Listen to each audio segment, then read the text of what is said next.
Ukraine will soon enter its third year of war against Russia amid concerns that funding from Western countries, especially the United States, could become harder to come by.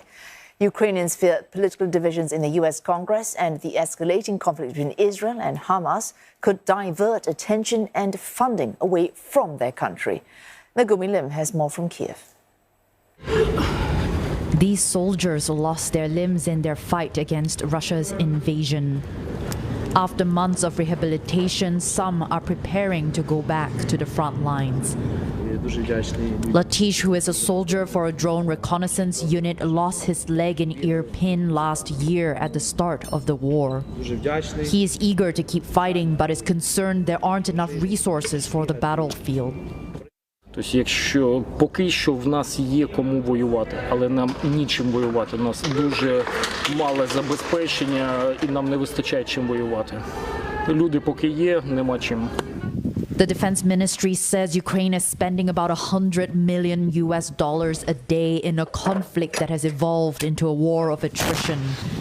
Its forces fire between 4,000 and 7,000 artillery shells a day, which is as much as an annual order from a small European country.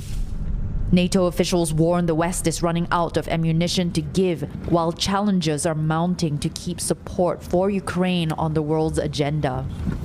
Although the EU has beefed up its financial assistance, the bloc is no match for America as a weapons donor. So far, Washington has given Kyiv almost $47 billion in military aid. But in September, the U.S. Congress excluded funding for Ukraine in its spending bill to avoid a government shutdown. And the newly elected Republican House Speaker has opposed continued aid. Now, the conflict between Israel and Hamas has sparked concerns that resources could be diverted away. If this war escalates, the energy prices will go up. So the price of living in Europe will go up, and it can create serious domestic tensions in the European countries. It can result in the electoral victories of the populist government, who will try to repair relations or re-establish relations with Russia and with the Middle East oil-rich and gas-rich countries.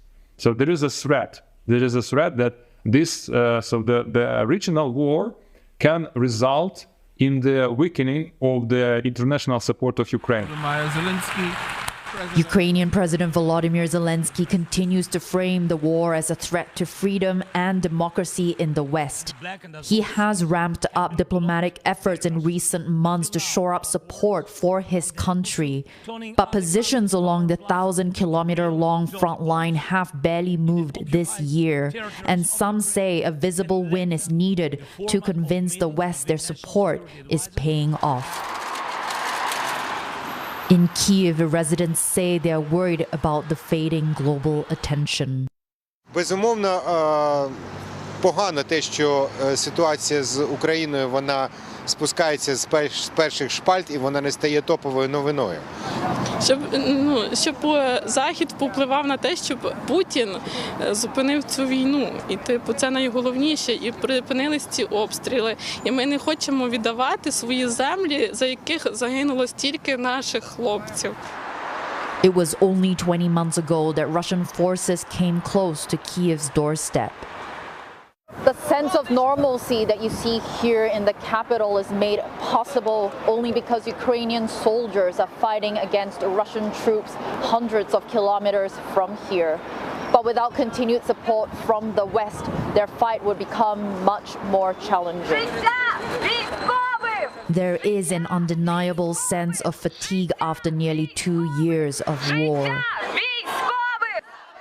Weary families are campaigning for shorter rotations for soldiers as the fighting grinds on. З причини, що мій чоловік знаходиться вже 16 місяців на передовій, і він не має ні ротації, ні мобілізації, він не бачить дитину. Так само мій дядько, маминий брат теж, він не бачить своїх двоїх дітей. І я хочу просто, щоб наші захисники повернулися і мали право теж на життя.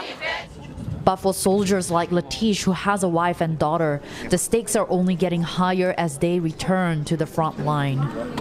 Because Ukrainians like him believe Russia is banking on the West to lose interest in this conflict. Megumi Lim, CNA, Kyiv.